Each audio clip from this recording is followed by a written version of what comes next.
God, let's talk about it. They said the number one wealth killer and the number one reason why people have no money in their savings and no money to invest is because of car notes.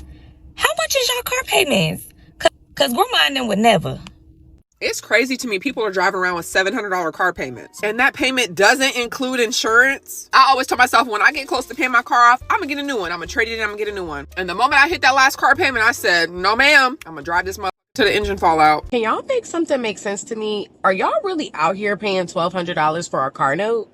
Like, I don't know. Y'all make it make sense to me, because it doesn't make sense to me. This is like, I was scrolling on TikTok and I saw like the 10th person who's talking about how they paid $1,200 for their car note. I drive a luxury vehicle, but $1,200 for a car note is not, no, that's not clicking, Steven. That's not clicking. I'm not doing that. And I don't do that. So are y'all really out here paying $1,200? Please let me know. Man, the worst thing you can have is a car note. That's the worst thing you can have, especially if you can't afford it. And the numbers are in. CNN said that 70% of Americans are behind on their car payments and can't even afford the cars they drive. So most people going out to get these car notes just to impress a stranger at the light for a half a second that they'll never meet or be introduced to. You got to be weird with your money, man. You cannot get caught up in letting everybody else, oh, man, you need to flex it. Oh, you need to show it. Oh, you need to pop it. No. But the point is, man, don't get caught up in trying to impress people, because you're going to end up doing a lot of stuff that you don't want to do. You end up doing a lot of stuff that you don't want to do to try to keep up with folk that don't care about you.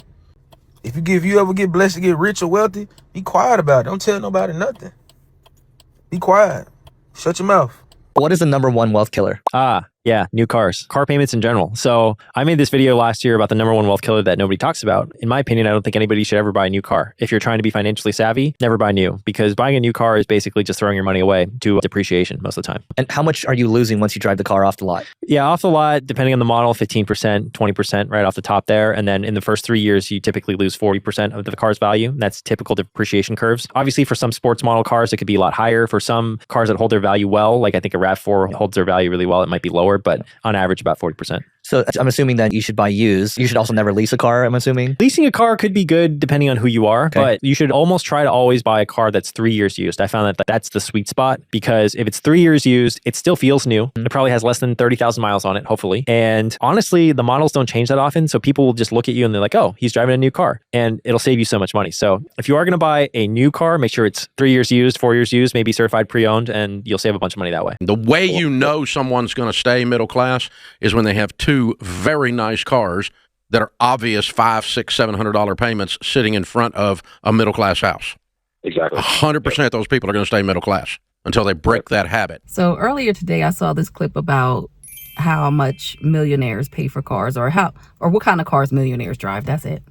And a lot of the cars were like starting with a 1993 this, a 1994 this. And I said, you know what? If I still had my 1999 Honda Accord that I gave to my oldest son before he messed it up, I would still have it. I gave him my car. I ended up buying something in the 2000s, and I'm still in it. Do you think this is a green flag? One of the biggest green flags you can have is if you have a nice house or apartment in a car. Like, that pairing is...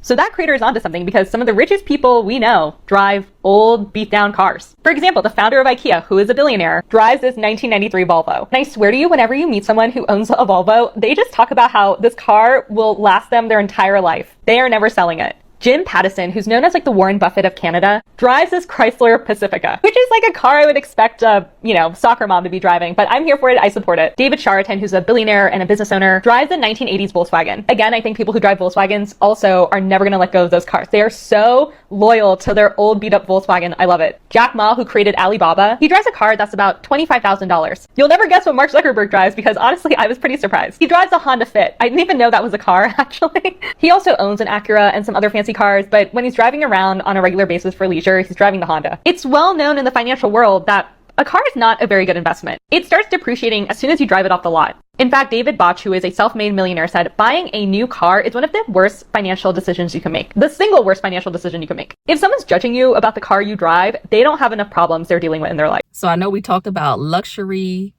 poverty a lot here. We talked about the cars and the maintenance of buying those luxury cars. But a lot of people who make a lot of money end up keeping their older cars and keeping those maintained as opposed to buying brand new. I was in somebody's car the other day and I said, you know what? We don't need technology. We can connect our phones to the cars via USB, as I do. Yep. The person that I was in the car with, I'm trying to remember who it was, but they put a whole tablet on the dash. I said, well, there's your technology. You want to see a bigger screen? Get yourself a tablet, get yourself a mount, put it on there. There you go. You got your big screen. You don't need new technologies, bells and whistles to have some technology in your car. And I like the fact that I still got a CD player in my car, 6 CD player at that.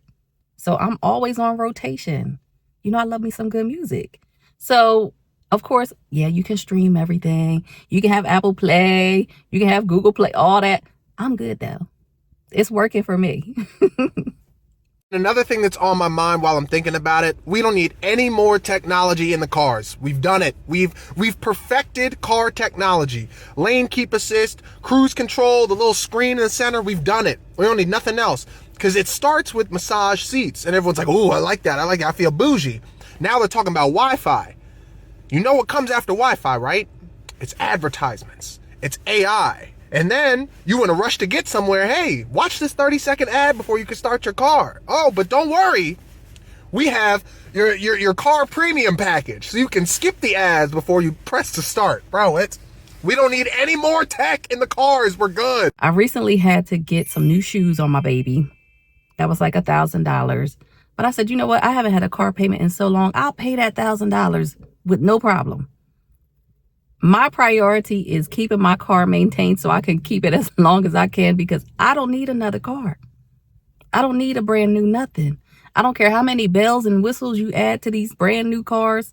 I don't need it because from what I understand, the maintenance on a lot of these newer cars is a lot of money. And I would rather just keep my money in my pocket and not have to pay for that. Right? Yeah. Fix your car. If your car is paid off and something goes wrong, just go ahead and take it to the shop and get it fixed. Do not listen to people that are trying to influence you to go ahead and get a car note. You are going to hurt financially. They saying the minimum car notes now are going for $700. Within 2 months of paying that car note, or even 3 months, you could have paid to go ahead and get your paid off car fixed.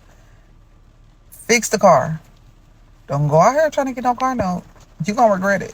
Now, a couple of weeks ago, I did have to get not only my new shoes, my new tires on my baby, I had to also get this oil leak fixed. So I think it was like a spool valve and a cover gasket, some type of valve cover gasket. No more leaky oil smell. I would much rather pay for the maintenance of keeping this car up than buying a new car.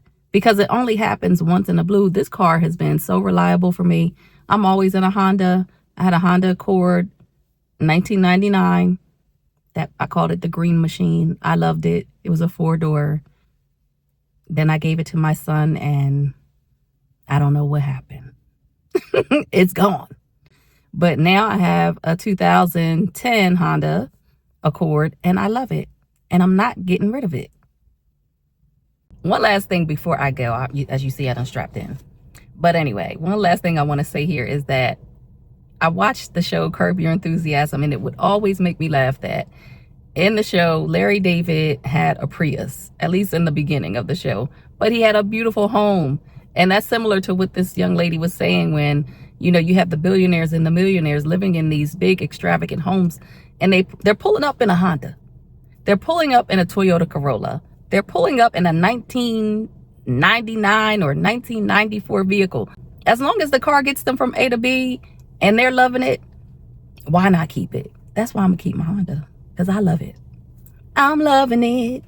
Oh, check out the McDonald's video. Just thought about that. Check out the McDonald's video. Anyway, as always, thank you so much for watching. Take care, and I'll see you on the next video.